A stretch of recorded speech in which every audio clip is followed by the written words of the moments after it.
seorang anak perempuan yang berlibur ke rumah eyangnya di Purwokerto, kaki Gunung Slamet. Andini menaiki sebuah kereta dan melihat ke arah jendela. Pemandangan pagi yang indah dan cerah. Setiap kali pulang kampung, Andini selalu disambut hangat dan diberi dongeng penuh makna oleh eyangnya. Eyangnya duduk sembari menceritakan sebuah dongeng kepada Andini. Dari sinilah cerita utama berkembang. Dongeng besar mengenai Pandawa, Kurawa, dan keturunan mereka. Pandawa 5 yang beranggotakan Yudhistira, Arjuna, Bima, Nakula, dan Sadewa, anak-anak Pandu. Pandawa dan Kurawa hidup penuh perselisihan karena iri hati. Puncaknya adalah perang besar di padang Kurasetara, perang saudara yang menewaskan ribuan prajurit. Meski Pandawa menang, kemenangan itu getir karena banyak keluarga dan sahabatnya yang gugur. Setelah perang, Yudhistira memimpin kerajaan Astina dengan bijaksana. Rakyatnya hidup makmur, pajak rendah, dan keamanan terjamin. Namun, kisah duka datang dari Abhimanyu, putra Arjuna, yang gugur secara tragis ketika dikeroyok pasukan Kurawa. Abhimanyu meninggalkan seorang istri bernama Utari yang sedang hamil.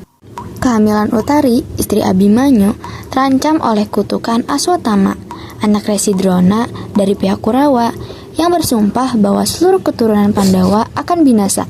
Akibat kutukan itu, bayi Utari lahir tanpa nyawa. Dalam kesedihan itu, mereka memohon pertolongan kepada Kresna. Dengan doa dan kesaktiannya, Kresna menggunakan setangkai bunga wijaya kusuma dan mengusapkannya pada bayi tersebut. Ajaibnya, bayi itu hidup kembali dan diberi nama Parikesit, yang kelak menjadi harapan baru bagi keluarga Pandawa. Tahta kerajaan diserahkan kepada Parikesit. Ia tumbuh menjadi raja muda yang memerintah Astina. Pada suatu perburuan, Parikesit yang kehilangan buruannya menjumpai seorang Brahmana atau resi tua yang tengah bersemedi. Karena tak mendapat jawaban, ia bersulut emosi dan melemparkan bangkai ular busuk ke tubuh sang resi. Srenggi mengutuk Parikesit bahwa kelak ia akan mati di patung naga raksasa Taksaka. Meski berbagai cara dilakukan untuk menghindari kutukan, ajal tak bisa ditolak.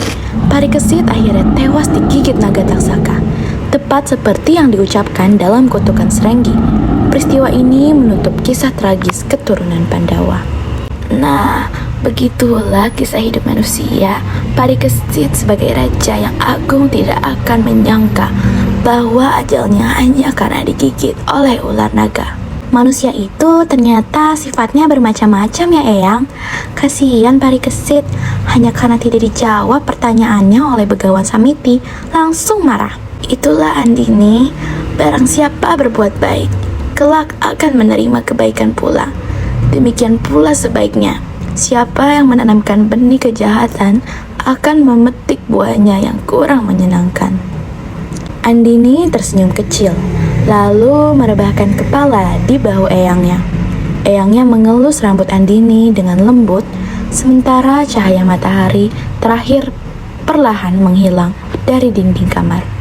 Pesan moral yang didapatkan dari kisah Pandawa yang pertama adalah keserakahan membawa kehancuran, seperti Kurawa yang tamak dan akhirnya musnah. Dendam dan kutukan merusak kehidupan. Seperti Srenggi yang marah, justru malah menjatuhkan malapetaka besar. Kebijaksanaan lebih utama daripada kekuasaan. Seperti Yudhistira yang teladan sebagai raja yang adil. Hidup adalah titipan. Abhimanyu gugur, Pandawa pun mundur. Parikesit pun akhirnya mati, menandakan bahwa kekuasaan tidak abadi. Memaafkan lebih mulia daripada membalas dendam. Inilah ajaran utama yang disampaikan Eyang kepada Andini, agar ia belajar dari kisah para raja dan kesatria masa lalu. Jadi, inti cerita ini bukan hanya tentang perang dan tahta, tetapi juga tentang manusia, kesalahan, dendam, pengampunan, serta kebijaksanaan menghadapi hidup.